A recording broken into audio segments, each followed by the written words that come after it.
Tata Motors rolled out its 100,000th Altroz from the manufacturing facility in Pune.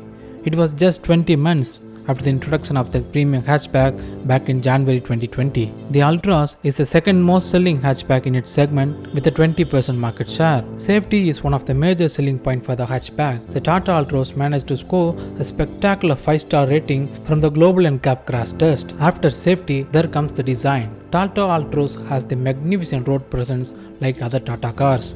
Let's have a look at key features what Altroz offers.